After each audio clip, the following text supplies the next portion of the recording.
Section 9 of Beowulf, by Unknown. 24. Beowulf spake, bairn of Ecgtheow. Lo, now, this booty, son of Heorot, Lord of Scyldings, we've lustily brought thee, sign of glory, thou seest it here. Not lightly did I with my life escape.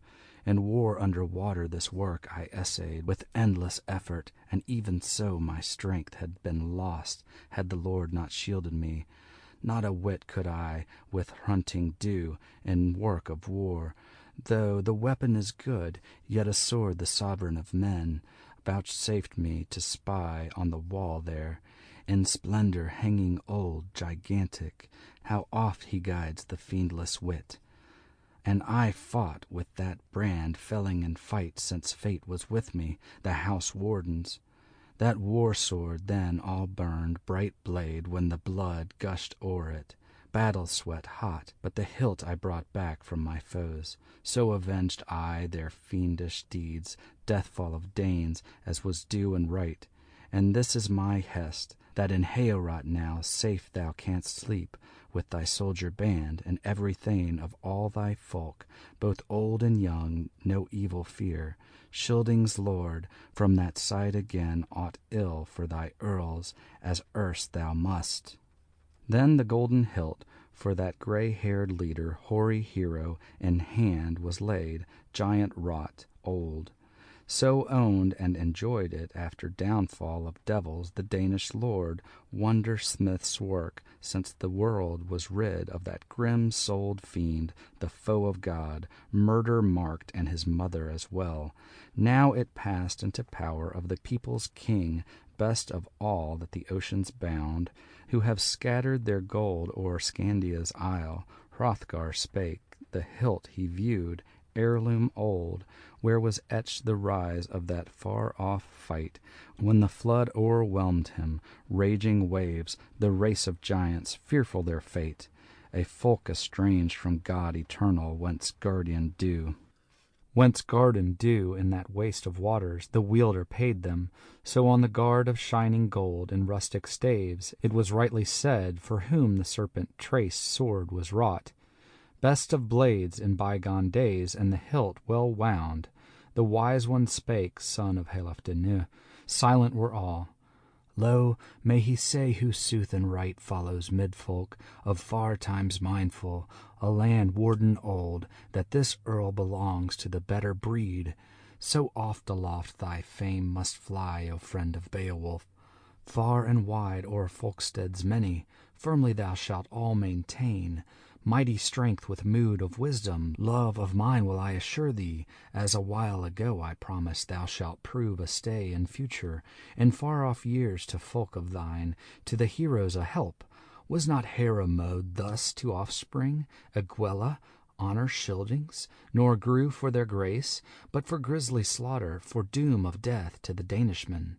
He slew wrath-swollen, his shoulder comrades, companions it bore, so he passed alone, chieftain haughty, from human cheer. Though him the Maker with might endowed, delights of power, and uplifted high above all men, yet blood fierced his mind, his breast hoard grew, no bracelets gave he to Danes, as was due. He endured all joyless strain of struggle and stress and woe, long feud with his folk. Here find thy lesson, O future, advise thee. This verse I have said for thee, wise from lapsed winters. Wonder seems how to sons of men Almighty God, in the strength of his spirit, sendeth wisdom, estate, high station. He swayeth all things, whiles he letteth right lustily fare the heart of the hero of high-born race. In seat ancestral assigns him bliss, his folk's sure fortress and flea to hold, puts in his power great parts of the earth, empire so ample that end of it this wanter of wisdom weeneth none. So he waxes in wealth, no wise can harm him, illness or age, no evil cares shadow his spirit. No sword hate threatens from ever an enemy, all the world wends at his will. No worse he knoweth, till all within him obstinate pride waxes and waits, while the warden slumbers, the spirit sentry sleep is too fast, which masters his might, and the murderer nears, stealthily soothing the shafts from his bow. 25. Under harness his heart then is hit indeed by sharpest shafts, and no shelter avails from soul behest of the hellish fiend. Him sees too little what long he possessed. Greedy and grim, no golden ring he gives for his pride. The promised future forgets he, and spurns with all God has sent him. Wonder wielder of wealth and fame, yet in the end it ever comes that the frame of the body fragile yields, fated falls, and there follows another, who joyously the jewels divides, the royal riches nor recks of the forebear. Ban then such baleful thoughts, Beowulf, dearest, best of men and the better part choose, prophet eternal, and temper thy pride, warrior famous. The flower of thy might lasts now a while, but ere long it shall be that sickness or sword thy strength shall minish, or fang of fire, or flooding billow, or bite of blade, or brandished spear, or odious age, or the eye clear deem wax dull and darken. Death even thee in haste shall o'erwhelm, thou hero of war. So the Ring-Danes these half-years 100 I ruled, wielded 'neath welkin, and warded them bravely from mighty ones many o'er Middle-earth, from spear and sword, till it seemed for me no foe could be found under fold of the sky. Lo, sudden the shift! To me, seated secure, came grief for joy when Grendel began to harry my home, the hellish foe. For those ruthless raids, unresting I suffered, heart sorrow heavy. Heaven be thanked, Lord eternal, for life extended, that I on this head, all hewn and bloody, after long evil with eyes my gaze. Go to the bench now, be glad at banquet, warrior worthy. A wealthy of treasure at dawn of day be dealt between us. Glad was the Geats' lord, going betimes to seek his seat as the sage commanded. Afresh as before, for the famed in battle, for the band of the hall was a banquet dight nobly anew. The night helm darkened, dusk over the drinkers. The doughty ones rose, for the hoary head would hasten to rest. Aged Scylding, and eager the Geat, shield fighter sturdy, for sleeping yearned. Him wander-weary warrior guest from far a hall-thane heralded forth, who by custom courtly cared for all needs as a thane, as in those old days warrior wanderers wont to have. So slumbered the stout heart. Stately the hall rose, gabled and gilt, where the guests slept on, till a raven black the rapture of heaven blithe heart boded. Bright came flying shine after shadow. The swordsmen hastened, athelings all were eager homeward forth to fare, and far from thence the great-hearted guest would guide his keel. Bade then the hardy one Hrunting be brought to the son of Ecglaf. The sword bade him take, excellent iron, and uttered his thanks for it. Quoth that he counted it keen in battle, war-friend winsome. With words he slandered not edge of the blade. 'Twas a big-hearted man. Now eager for parting, and armed at point, warriors waited, while went to his host that darling of Danes. The doughty atheling to high seat hasten, and Hrothgar greeted. 26. Beowulf spake, bairn of Edge-Theo. Lo, we seafarers say our will, far come men, that we fain would seek Heorot now. We here have found hosts to our heart. Thou hast harboured us well. If ever on earth I am able to win me more of thy love, O Lord of men, aught anew that I now have done, for work of war I am willing still.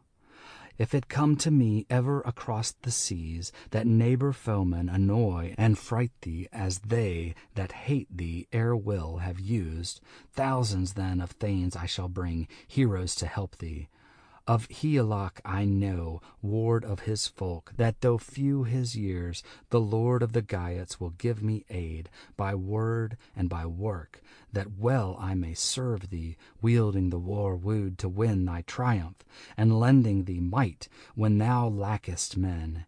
If thy Hrothgar should come to courts of Geats, a sovereign son, he will surely there find his friends. A far-off land each man should visit who vaunts him brave. Him then answering Hrothgar spake, These words of thine the wisest God sent to thy soul. No sager counsel from so young in years ere yet have I heard. Thou art strong of main, and in mind art wary, art wise in words. I ween indeed, if ever it hap that Hrethel's heir by spear be seized, by sword grim battle, by illness or iron, thine elder and lord people's leader, and life be thine, no seemlier man will the sea Geats find at all to choose for their chief and king, for Hrothgar of heroes, if thou wilt thy kinsman kingdom. Thy keen mind pleases me, the longer the better, Beowulf loved. Thou hast brought it about that both our peoples, sons of the Geat and Spear-Dane folk, shall have mutual peace, and from murderous strife, such as once they waged, from war refrain. Long as I rule this realm so wide, let our hoards be common, let heroes with gold each other greet o'er the gannet's bath, and the ringed prow bear o'er rolling waves tokens of love. I trow my landfolk towards friend and foe, and firmly joined, and honor they keep in the olden way. To him in the hall then Heorot his son gave treasures 12, and the trust of earls bade him fare with the gifts to his folk beloved, hail to his home, and in haste return. Then kissed the king of Ken renowned Scyldings' chieftain, that choicest thane, and fell on his neck. Fast flowed the tears of the hoary-headed, heavy with winters he had chases twain, but he clung to this, that each should look on the other again, and hear him in hall. Was this hero so dear to him, his breast wild billows he banned in vain? Safe in his soul a secret longing, locked in his mind, for that loved man burned in his blood. Then Beowulf strode, glad of his gold gifts, the grass plot o'er warrior blithe. The wave-roamer bode, riding at anchor, its owner awaiting. As they hastened onward, Hrothgar's gift they lauded at length. 'Twas a lord unpeered, every way blameless, till age had broken. It spareth no mortal his splendid might. End of section 9.